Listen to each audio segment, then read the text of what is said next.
अस्सलाम वालेकुम नाज़रीन, मैं हूं शेख अहमद अली। आप देख रहे हैं क्राइम टुडे न्यूज़।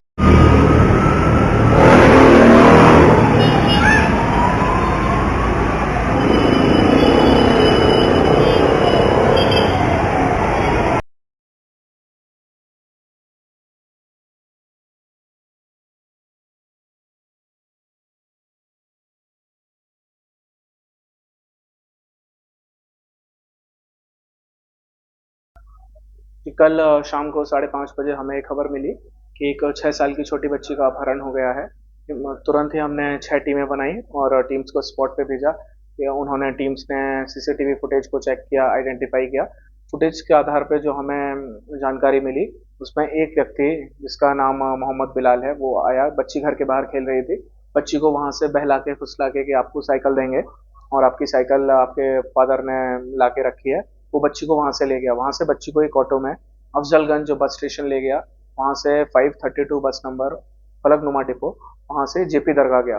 वहां पे वो पहले कंस्ट्रक्शन कंपनी में एज अ लेबर काम कर चुका था, तो वहां पे लेबर के लिए रूम रहते हैं। तो वहां पे बच्ची को रूम में ले गया, वहां पे बच्ची के साथ रात में रहा। मॉर्निंग में हमारी टीम सीसीटीवी फुटेज को ट्रैक करते हुए वहां तक पहुंची। तो सुबह ये वहां से बाहर आ रहा था, तो वहीं पे बस स्टॉप के पास में हमारी टीम ने इसको पकड़ लिया। फिर बैकग्राउंड चेक करने पे हमें पता चला है कि ये बिहार का रहने वाला है, भागलपुर का। और बिहार में भी इसके ऊपर 2 केसेस हैं। एक बाइक चोरी का, जिसमें 9 महीने जेल में रहा है। एक और बिहार में पॉक्सो एंड किडनैपिंग का केस है, जिसमें इसने 10 साल की बच्ची को किडनैप किया था और कुछ गलत काम भी किया, जिसलिए पॉक्सो भी है। उसमें ये 26 महीने जेल में रहा और मार्च में ही रिहा हुआ है। और हैदराबाद ये पिछले महीने आया, हैदराबाद जुलाई में, अपने दोस्तों के साथ, और यहाँ पे कंस्ट्रक्शन कंपनी में एज अ लेबर काम किया। गोकुल चाट में 2 दिन काम किया। और 18 जुलाई को कोतूर में भी एक सिमिलर घटना को इसने अंजाम दिया, जहाँ पे इसने एक 8 या 10 साल की बच्ची को किडनैप किया। वहां पे भी इसके ऊपर किडनैपिंग और पॉक्सो केस है। और कल भी ये बच्ची को लेके गया। तो जितना अब तक पता चला है, ये इसका मोडस ऑपरेंडी है कि रोड पे जो भी बच्चे खेल रहे होते हैं, मोस्टली फीमेल, उनको ये लेके जाता है।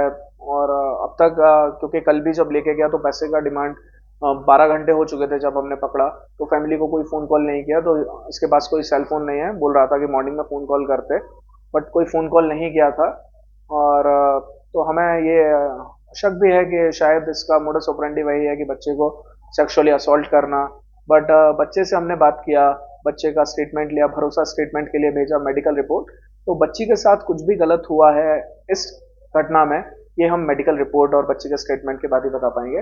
अभी तक तो ये केवल और केवल एक किडनैपिंग का ही सेक्शन ऐड किया है हमने। तो इनके साथ कोई और भी है या इन्हें अकेले ही है सर? उसका कोई गैंग वगैरह? नहीं, अभी तक जितनी भी जानकारी मिली है, ये अकेले ही इस तरह की घटना, और इसके पीछे कोई ऐसा प्लानिंग नहीं रहता कि इसने पहले रैकी कर लिया, बच्चों को आइडेंटिफाई कर रहा है। ऐसा रोड पे चलते हुए कोई भी बच्चे दिखे, वो जो पेरेंट्स के सुपरविजन में नहीं है, इसको अकेले देखते हैं, उनको लेके जा रहा है।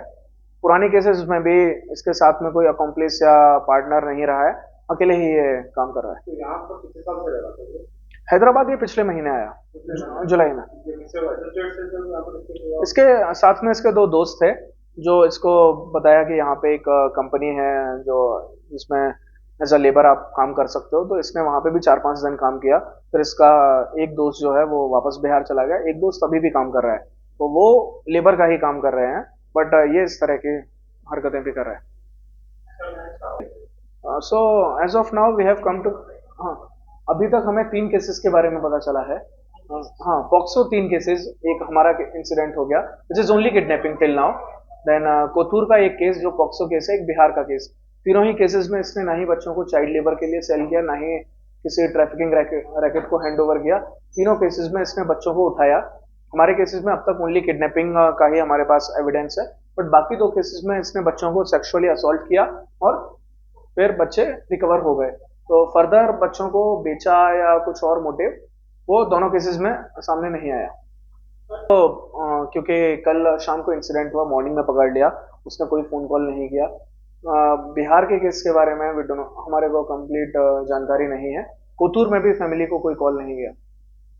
करने पे तो वो यही बोल रहा है कि उसका मोटिव यही है कि कुछ पैसे मिल जाएं, बट उसने फोन कॉल नहीं किया डिमांड करते हुए कि अगर आप पैसे दोगे तो हम आपके बच्चे को रिलीज करेंगे, इस तरह का कोई फोन कॉल उसने अब तक नहीं किया। अपार्ट फ्रॉम ये मुस्कान और ऑपरेशन स्माइल के अलावा कोई भी एक कंसर्टेड प्रोग्राम तो नहीं है गवर्नमेंट या पुलिस का कि जहाँ पे हम बच्चों को रेस्क्यू कर रहे हैं, बट हम लोगों को अवेयर करते रहते हैं कि बच्चों को बिना किसी सुपरविजन के पब्लिक प्लेसेस में ना छोड़ें। बच्चे अगर घर के बाहर जा रहे हैं तो घर वाले उनके ऊपर नजर रखें। पुलिस तो है ही बच्चों लोगों की और जनता की सुरक्षा के लिए, बट पुलिस का भी एक लिमिटेशन है, नंबर उतना नहीं है, हर जगह हम वॉच नहीं रख सकते हैं। डिटेक्शन हम करते हैं, बट किसी भी इंसिडेंट में डिटेक्शन से बेटर है प्रिवेंशन। तो अगर इंसिडेंट प्रिवेंट होता है तो अच्छा है, उसके लिए समाज को और परिवार को थोड़ा सा सतर्क रहना पड़ेगा। So in every case, especially these POCSO cases, these are one of the most heinous crimes one can commit. तो हमारा यही प्रयास रहता है कि इस तरह के केसेस में एविडेंसेस को सिक्योर किया जाए। मैक्सिमम जो भी आई विटनेस हैं या बाकी तरह के जो भी एविडेंसेस हैं उनको हम इकट्ठा करें और एक स्ट्रॉन्ग केस बनाएं ताकि मैक्सिमम पनिशमेंट मिल सके।